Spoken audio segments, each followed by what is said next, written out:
Pitbull Sports Media, home of the big dogs. So dig it. I believe we have a new Glamour division in the sport of boxing, and that just happened to be the 140-pound weight class. I mean, there are a lot of stars at 135, of course, a lot at 147, Arrow, Bud, a lot at 154, Jermel Charlo, 168, you got Canelo, Benavidez, and then heavyweight, of course, you got, Wilder, Fury, Joshua. I'm just naming a few, but the 140-pound division right now is heated.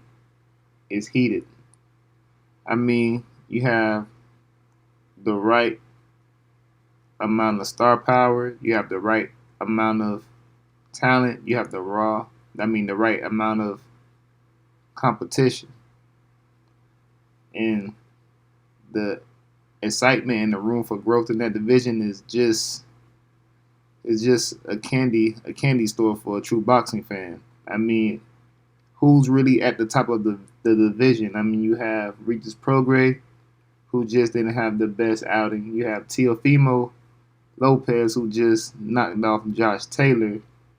You have, Devin Haney, the undisputed champ at 135, looking to move up. You also still have Jack Catterall out there.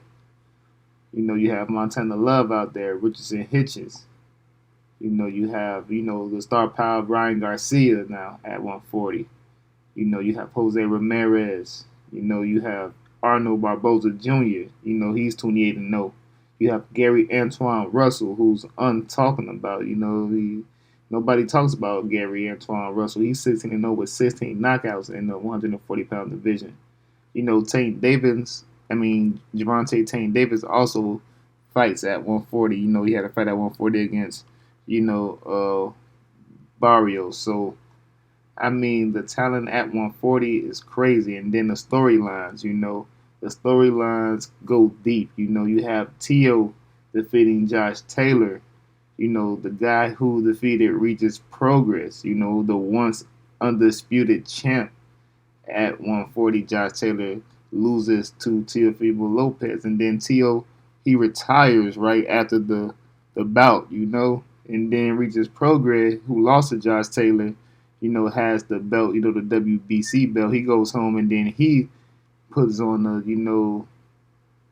I won't say a bad showing, but an unimpressive showing, at his hometown. And then, you still have Devin Haney, debating about moving up. He's, flirting with the conversation of fighting Regis Progress. And right now, it looks like Devin Haney can, beat Regis Progress. You have Subriel Matias, who's the new boogeyman. It was Progress, but right now, Subriel Matias looks like he's the knockout king right now at 140.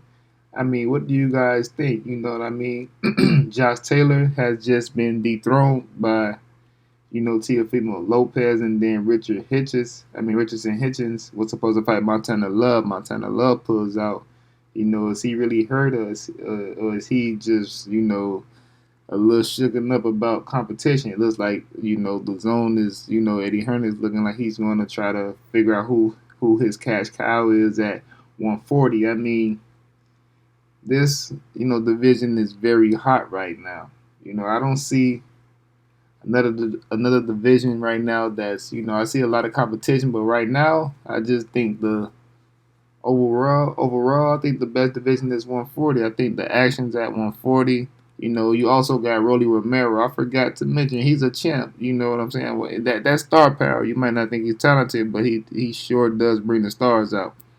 And like I said, Tank Davis can, go up and down 135, 140. So I kind of mention him in the 140s. And, who do y'all think is the top guy at 140? This division, there's no true top guys. It could be, Tio for some. It could be Regis Progress for some. Subriel Matias for some. You know what I mean? Some might even think it's Rolly Romero.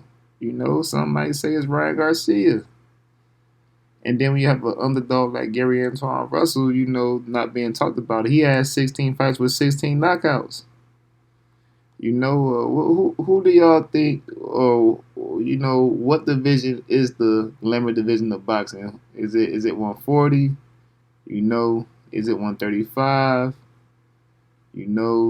Heavyweights 147. Earl and Bud is the biggest fight, but is that the biggest weight class right now in boxing? Y'all let me know. Again, Pitbull Sports Media, home of the big dogs. Like and subscribe, share the video, leave a comment.